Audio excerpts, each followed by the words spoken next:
Well, I would like to introduce our speaker here today, Sue Steen. She's here to present on Birth with Dignity, Mothers and Babies of Uganda. Her nursing and teaching career spans over 35 years. She has done research in the area of perinatal bereavement and works as a perinatal nurse navigator at the Maple Grove Hospital with families who have suffered the early or late loss of a baby. She is also an adjunct professor at Bethel University. She's currently serving on the board of the International Stillbirth Alliance, a global stillbirth organization, and she resides in the Twin Cities of Minnesota with her husband and 2 grown children, and her husband is also joining us here today. So without further ado, let us welcome Sue Steen. Yeah. Thank you very much. Should I try it? Make sure. Yeah. Thank you very much. Thank you for having me. And I want to thank Chris for making this connection to Bloomington Rotary. I've known Chris for a while, since he was a youngin', and I guess he still kind of is a youngin'. But I thank you for that connection, Chris. I have taught nursing at Bethel University for a long, long time. And my connection to Uganda began through Bethel University's nursing program. I took 20 to 30 nursing students from the U.S. to Uganda for the January term, if any of you are familiar with that. And we studied healthcare and nursing care in a developing country. And so that's where it started, and I just have a map up here. If I guess I don't have a clicker, that's okay. A sub-Saharan African country in the east, a fairly small country. So as that course ended, my colleague and I, Lynn, who started Birth with Dignity, Lynn can't be here with us tonight, but friend and colleague Lynn and I decided that we had seen a lot in Uganda, that even though we weren't teaching there, we wanted to see if we could make a difference. Lynn is a midwife, as well as a nursing professor, and I've worked in obstetrics and maternity alongside of teaching for quite a while. So we decided that we wanted to change our focus and really look at some of the issues that we were seeing so much of in this country. And I'm sure some of you have been to developing countries and realize the difference between the situation here and there. But I just have a few statistics to show you. Birth with Dignity's focus, and I have a slide in just a few minutes that talks about our mission, which is basically saving mothers in childbirth and saving babies, preventing stillbirth, but also then caring for families when they do lose a baby. And the numbers really are rather staggering, and that's why I'd like to show them to you. And you can see here that there are 6,000 maternal deaths in childbirth in Uganda every year. There are 800 every year in the U.S., and the U.S. has 10 times the population. So it's really a fairly common occurrence, which is something we're just not very familiar with. Most of us will never know anyone who dies in childbirth. And in Uganda, everyone knows someone who dies in childbirth. Let me pick this up. There are some factors related to these maternal deaths, some of which we feel like we can do something with and help, and some of which we don't. And there are transportation issues. There are roads that are very difficult. Sometimes the mothers ride on a motorcycle for days to get to a hospital, things like that. There are things we cannot change. But the last one here, we do feel like we can impact, and that is by working on developing an expertise of the healthcare providers in caring for these women, so that if they do get to the hospital or if they do get to a health center, they're then able to get some really good care. And so that's our focus. These are the things that Lynn really focuses on when she's doing her teaching and training. Postpartum hemorrhage is one that takes a lot of mothers' lives, and then hypertension during pregnancy, and then infection are the things that cause maternal death. And then what I focus on in Uganda is what I focus here at Maple Grove Hospital, and that is focusing on stillbirth and baby loss. Uganda has the 10th highest rate of stillbirth in the world. That I think speaks fairly loudly. And again, the number is staggering: 40,000 stillbirths in Uganda annually, 26,000 in the U.S., but again, 10 times the population. There is roughly a stillbirth or two every day at the hospital that we're working at. Kind of hard for me to imagine when I am doing the work at Maple Grove what that's like. So our focus, again, is on saving moms and saving babies and caring for families. But one of the things that I've done a lot of focusing on, and I'll talk a little bit more in a minute about why that is the global standard of bereavement care. And you may not be familiar with this, I don't expect that you are, but in years past, maybe 30 years ago, maybe 40 years ago, women did not see a baby who was stillborn. So once in a while I'll talk to someone who's 70, 80, and they will not have seen the baby or have known the baby. And we've realized over the years through research and study that it's been really helpful for a woman to be able to see and meet and know the baby who she's lost. We say that it's hard to say goodbye before you've said hello. And I think most of us would even feel that way about any loved one, right? That had passed away, especially suddenly. We may want to see them. That may be part of our tradition. So in the Western world, that's the global standard of care, is to be able to see that baby, spend time with that baby. This is a picture of one of my Maple Grove families. It's very different in Uganda. And in Uganda, a typical scenario is that the woman is not told that the baby has died, and then that she delivers the baby, and then the baby is oftentimes whisked away, and then she's told hours later that her baby died. Or she may be shown the baby, but then the baby is immediately taken. Or the baby is taken to the neonatal unit, they say, to help the baby survive, but the baby really has died. So there's just a lot of deceitfulness, a lot of lack of information for the mom and for the women who experience this. Some of the stigma might be a little bit shocking to you, but I'm just going to be honest and tell you some of the realities, okay? And this is common in many parts of the world. It's common in many parts of Africa. It's common in South America. So mothers and fathers face the loss of respect when they have a stillbirth, and they may be considered cursed. A woman's worth is questioned. The woman may be condemned and isolated, and her in-laws may encourage their son to divorce her and remarry. And I know someone whose parents encouraged him to divorce his wife when their babies died. And men may blame their wives in cases of multiple stillbirths. So you can see the stigma that women face here. So not only do they lose a baby, but then they go home to this. And they aren't comforted and they aren't supported. They really are experiencing a lot of difficulty. So we started in 2017 when we decided that we were wanted to still spend time in Uganda and do something to help. We went back and we taught whoever would listen to us, basically. We had some connections and we gathered some different people together and we taught nurses and midwives and physicians in a number of different locations. And we focused on decreasing maternal death and encouraging mothers and families to have some bereavement care, to see and hold their babies after birth. And we heard the call. And I think that this is important because many people say, why do you do this work?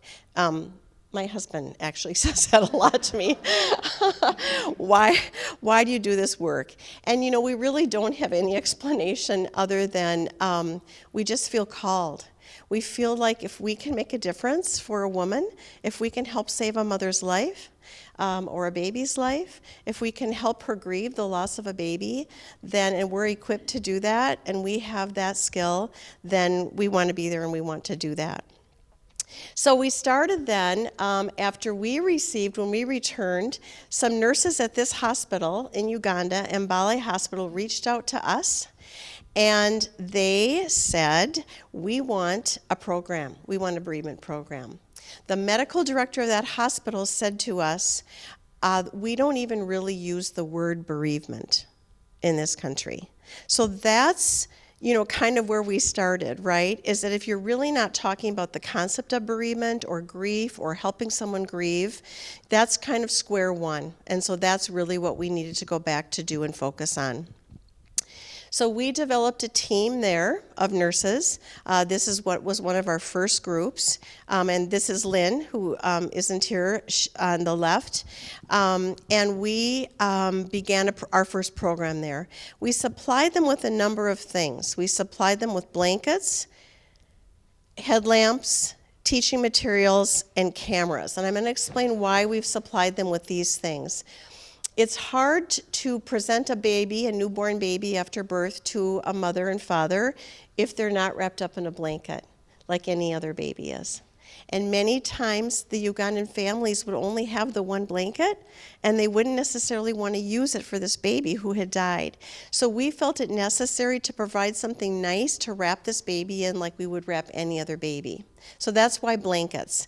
And that's been a big issue for us. We delivered, I think it was 6,000 blankets on our last trip. We really do a lot with blankets. Headlamps for hemorrhage. This is kind of shocking too, I think. When a woman delivers, we were at a health center where women would come if they weren't staying in the village, and there was no electricity and no water.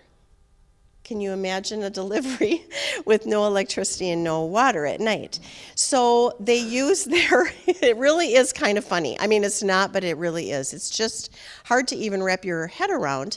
So they use their cell phones as flashlights when they're doing a delivery. So they're delivering a baby, holding a cell phone and a flashlight. So I don't even need to explain more about that. But we try to provide headlamps, as many as we can, so that they've got a light source to look to see if there are any problems after the delivery. Teaching materials, a lot of teaching materials, and one of the things we're really focusing on is educating the mothers. Because as you know, it's important for a mother to know, is she feeling the baby move? Is she swelling? Does she have blood pressure issues? So we're trying to educate the mothers to learn what symptoms and signs would be important for them to seek help from a physician or from a health center. And then cameras. Here, again in the Western world, we do a lot of photography with babies who have been stillborn. I don't know if this is foreign to you or if you're familiar with this, but sometimes you even see this on the internet now. There's photographers all over who do this free of charge for us at Maple Grove Hospital. And so we didn't know if cameras would be acceptable, if they'd want to take a picture or have a picture, but we've found that they're very receptive to that. And so even though culturally they would never want to keep anything of the baby who died, we're finding them very receptive to receiving all of this. And I want to talk about culture too in a minute.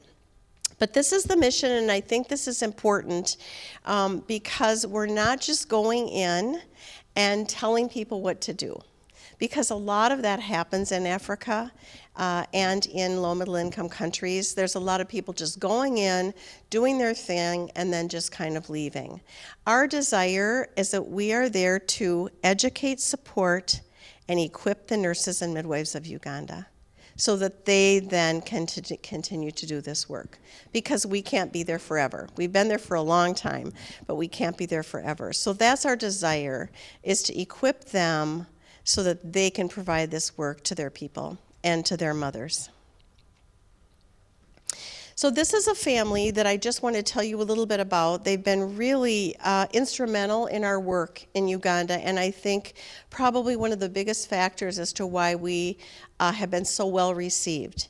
Many people will say to us, why do you think you should be telling them what to do? Why should you be bringing in these standards from the Western world to this culture and telling them what to do? And what we found is that the women of Uganda want to do what we're saying and just have not been really given the opportunity. And so over these years, as we have taught and held conferences with nursing leaders and talked to many mothers and fathers, we've found great receptivity. And what they say to us is, we did not know. We did not know that this could be beneficial for a mother who loses a baby to be supported. We did not know. So there is a need for information and a need for a family and maybe a woman to be informed and to make a choice that's right for her. And so I think that's where we've been able to go with this, is we're not just telling people what to do, we're educating and informing them of what a great part of the world is doing and has found to be very beneficial and helpful. This family, Treasure is the mother, Moses is the father, and Moise is this second baby. They had a stillborn baby before Njuba, probably 3 years ago now. And I met Treasure through the organization that I am a part of. We've taken Treasure and Moses along with us as we've traveled through Uganda and as we've taught and trained throughout. And their speaking has had an unbelievable impact, because here is a Ugandan mother telling all of the midwives, all of the people that she's speaking to at the hospitals, the healthcare centers, that this is something that she loved, that they loved to be able to be with their stillborn baby, to dress this baby, to be able to hold the baby, to have photos of the baby. So she tells people that this isn't just something of the Western world, this is something that Ugandan moms want just like any other mom. And some of her words are things like, being a mother supersedes culture. Every mother knows her baby that she's carried for 9 months. Every mother deserves that. And when Treasure says that, people listen. So I've got another, I think I just click on this. Listen to Moses. And she's excited, she's happy, and she's the total opposite of what had happened before. And she's like, I've seen him. I've seen Mwezi. He looks like you. She's happy about seeing our child, and that had brought so much light in her life where there was death. Just seeing this child, and then she told me, he looks like you. He has some bits of me and he has some bits of you. And she was happy. She's like, they have taken him to dress him up, and they are going to bring him back. You're going to see him. So they bring him back and encourage him. They have a picture. I think you guys have seen that. It was a heart-melting experience. Carrying my child for the first time. I enjoyed every minute with him. I didn't want them to take him away. I wanted to hold him as long as I could.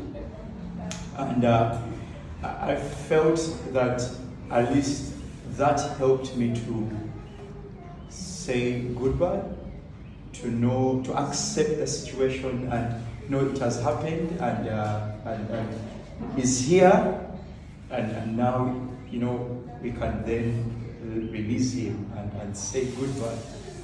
Another thing that really happened that helped us. So while in the hospital, different people trying to encourage us, and I know they didn't mean bad. Probably that's what they knew. I think I will stop it there. But you can see how the nursing leaders of Uganda listening to this father even more than the mother, because father means more in Uganda than the mother, you can see how impactful that could be. And what he was describing, the experience with their stillborn baby, is unheard of there, was unheard of there. Extremely unique. So they are just very important and very, very special to us. So this is just kind of a track record of where we've been since we started in 2017. We were back in 2019 doing more trainings. In 2022, we decided we were going to start working top down as well as bottom up. We'd been working bottom up and going all over and training at different hospitals and universities. We decided to start with top down. So we invited nursing leaders in 2 different parts of Uganda from 14 different large regional hospitals to come to our conferences. And that was really the beginning of some of the nursing leadership and midwifery leadership to really start to understand what we were talking about and really engage with us in that way.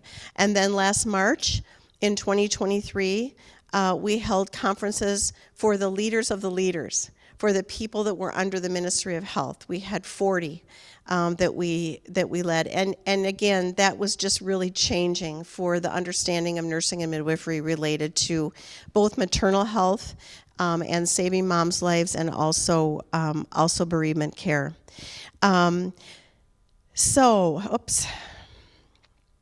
This is our team from March at Mbale. The team has grown and grown and grown, and they are just a wonderful, wonderful group. And we're just indebted to them. We could not be seeing the change that's happening without them. Bereavement care now, both improvement in maternal health, identifying postpartum hemorrhage. One of our leaders, the one in the middle there, Gladys, left her house one night to go buy, you have to buy blood if you want blood. If you don't have money for blood, she's gone. Gladys went out and bought 2 units of blood and took her to the hospital one night this year to save the life of the mom. That's the kind of leaders and team that we have in these women. They're just unbelievable. Bereavement care is now the norm there, and it's kind of unbelievable. Not in all the hospitals around Uganda. We're still working on that. But at this hospital, there are people from the UK coming this week to meet with these leaders and these nurses to see what's going on here related to the care. So we're just indebted to them. This is just a photo of Lynn teaching some of our team members using a model, a doll, that kind of teaches you how to look for a hemorrhage. Or how to care for someone who's hemorrhaging. And again, the picture on the right is of our leader Gladys from Mbale, who's now going out to other places and teaching. So we're really excited about that. These are just some photos to show bereavement care. Again, this would not have happened more than 5 or 6 years ago, but these are now moms supported by families and healthcare providers who are allowing them to spend a few moments with their baby who's stillborn. And the man on the left is just special to me because he's the first dad that I approached in Uganda to ask if his wife had had surgery, so she was not alert and awake to see the baby, and he needed to get back to the village for the burial, and so he accepted a photo and told me that I could use his photo to show other people what bereavement care looked like. So again, if people are approached and offered, they accept. Many times, not always. So this is just a few weeks ago. We were there just a few weeks ago. This is a new hospital in the north, where we planted a new, very large program at Lyra Hospital, 10,000 deliveries a year. A lot of loss there as well. And we also planted some programs in districts in the southeast of Uganda. And again, just some photos. This is Lynn teaching, both very similar into all the places we met, just groups of midwives and nurses and staff that are this large that we're speaking to. And then the NICU team, this is new for us. There's a lot of neonatal loss, as you can expect, as well as stillbirth. And I was able to do a teaching session with the neonatal team. And this is significant because I had gotten pushback all these years from the neonatologist on this unit. And she had really good reasons. She wanted her nurses working on saving the baby's lives, not caring for the families after the baby died. And I really understood that. But I thought we could work together and do both. And a few weeks ago, she opened up and she let us start a program there. And we're actually going to start the first support group for moms who've lost a baby. I believe the first support group in Uganda. It is our hope.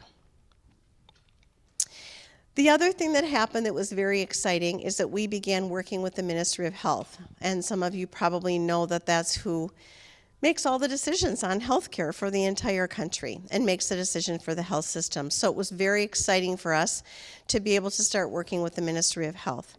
And so we are planning to continue to get our trainings into their health system, steps for that, and also giving feedback on their training manuals that they will be using throughout the country. So we're very excited about this and hope that this can really give us some traction throughout the whole country, because we can't get to every hospital in Uganda. Again, we're continuing to supply blankets and headlamps and education materials wherever it's requested and wherever it's needed.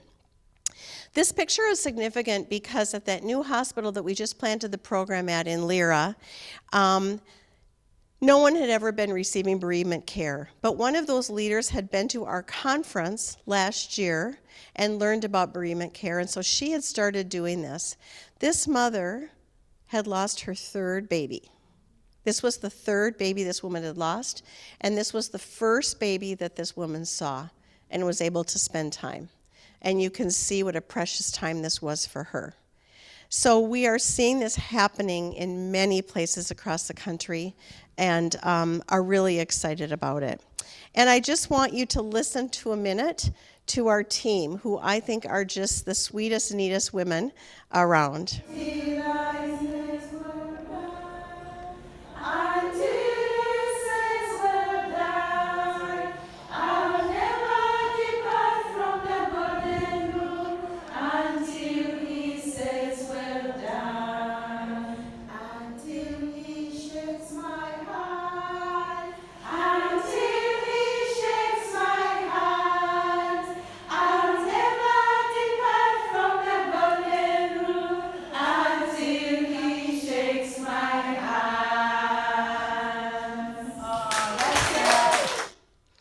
They are wonderful, wonderful women.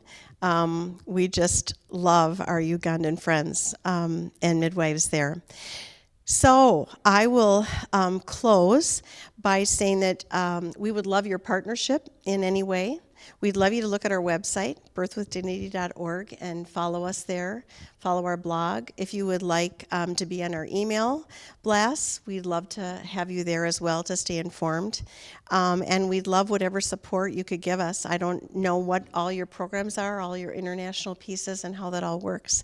But we would love to work with you in some way, in any way. And this is our hope, that with your support we can prevent the loss of 6,000 mothers during childbirth, and we can save 40,000 babies. And for those babies who still continue to be stillborn, that we can give them some really good care and really good grief support to help them follow up on that journey. So, that's all I have.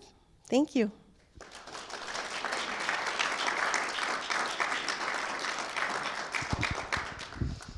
Yes.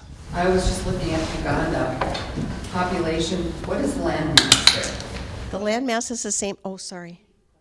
What's the land mass of Uganda? It's almost virtually the same size as Minnesota.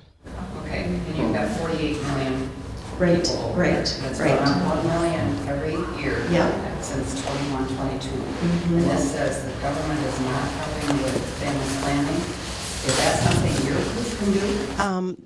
Actually, there are a number of groups that are working on that. Our hospital in Mbale has a huge family planning clinic, so they are trying to work on that. But they are, again, facing culture. And men do not want family planning. That's a broad generalization, but in general, they want as many babies as possible.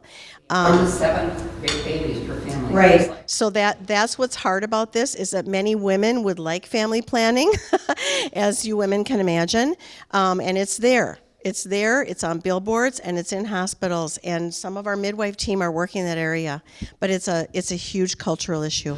Some years ago, Thailand had family planning somehow. I don't know how, and their population really came in under control. Interesting. Yeah. No, you're right. It's definitely an issue. Yeah. Other questions or comments? Yeah. So what is the major cause of stillbirth? in Uganda. Is it preeclampsia or is it something else? That preeclampsia is one cause, but probably a bigger cause would be size of baby and size of mom, large babies, and not intervening. Another issue would be a baby who's in trouble, no monitoring. Not having a C-section available. The C-section rates now everywhere are 40%, things like that. So if you're not monitoring a baby, you don't know they're in distress, then the baby ends up being stillborn. So lots of causes, but preeclampsia certainly is one. But again, if someone's having trouble and not progressing, infection's another one, right? If they've been ruptured, we'll deliver our families oftentimes in 24 hours. Not always, but in most circumstances for a term baby. And so if they're coming for 3 days on a motorcycle in labor, it's just a lot of pieces. But good question.